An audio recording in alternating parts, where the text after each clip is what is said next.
Hi everyone, my name is Bo, and first things first, here's our agenda. I'll be talking about the background first, then we'll go into the data collection and sort of how we collected our data, the data we came up with. Third, we'll be analyzing our data, and fourth, we'll be giving Trader Joe's some recommendations for the future.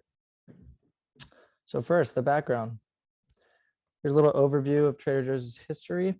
It was originally founded as Pronto Market convenience stores in 1958. This was basically like a 7-Eleven style store, not really a grocery store as much. And then Joe Coulombe realized I can't compete with 7-Eleven. I should rebrand and reposition my company. So he founded Trader Joe's in 1967, taking inspiration from Trader Vic's in Beverly Hills. Two trends in the US that Joe Coulombe noticed was that there's an increasing number of college educated people and an increasing number of people that travel. And this kind of mixture of people means that there's like a niche market that Trader Joe's can target here. Some growth they saw the first few decades is kind of a fun fact, but the butchers actually leased space in the stores and sold fresh meat, sandwiches, and cheese. I thought that was really cool. In 1979, Trader Joe's was sold to the Albrecht family of Germany. It's the family that owns Aldi. 1990 to 2001, they quintupled their number of stores and 10 times their number of their profit. So that's a huge amount of growth in that span of years. 2008, they had the highest sales per square foot of any grocer in the US. That's absolutely huge. And then 2016, they doubled Whole Foods, one of their main competitors' sales per square feet. So currently, they're a national chain of neighborhood grocers.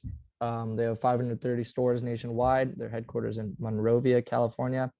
They employ about 50,000 people, and I like to call them the pride of California. I mean, everyone in California loves them. Everyone knows them. So their mission statement is to give their customers the best food and beverage values that they can find anywhere and to provide them with the information required to make informed buying decisions.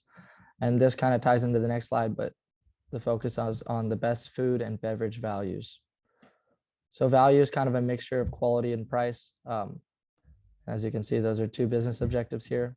Ranking number one on their business objectives is quality. This is basically meeting or exceeding customers' product or service expectations. And Trader Joe's does this by buying directly from suppliers whenever possible. They have gourmet, organic, vegetarian, unusual frozen foods, imported foods, and domestic products. They have everything, basically. They have a really friendly staff on the service point of view side of things. And they get really creative with their signage and basically making the customer experience as good as possible. Ranking two, it was a close one between flexibility and price, but I put flexibility here. This is ability to get creative in the purchasing of goods. As everyone knows, Trader Joe's is insanely unique as a grocery store. They have a small selection of branded items, so no like Lay's chips or Special K cereal. They do a lot of holiday specials every holiday basically, and they have a lot of new Trader Joe's branded products coming in constantly. So there's always kind of unique products in their stores. And they encourage these unique meals and cooking culture by offering basic goods and goods that need to be cooked on a stove or in an oven rather than like in a microwave. Their third business objective is price. The price range a company is willing to sell their products in. And everyone knows Trader Joe's is pretty affordable. They buy in volume and contract early from their suppliers. They bargain hard to get the best price. They don't charge fees to suppliers for shelf space. So basically, they're paying less, we're paying less. That's their mentality. That's one of their biggest values. And they don't offer sales, coupons, or loyalty programs. It's basically everyday low pricing method. Fourth, their delivery is probably one of their weaknesses. Same with every grocery store for the most part. How quickly and efficiently customers shop and purchase their goods. They are small stores, so sometimes there's traffic jams and they're overcrowded. Sometimes the friendly staff likes to talk too much and it increases service time. Sometimes sought after items are bought out and you'll actually go in the store and not find what you're looking for. In order to get food to your house and not have to go to the store, you have to use a third-party system like DoorDash or Uber Eats. But one good thing they do is they have a consistent layout. So every time you go in there, you know exactly what you want and where it is. Their reputation from this guy, Michael Beausoleil, customer experience and cost friendliness.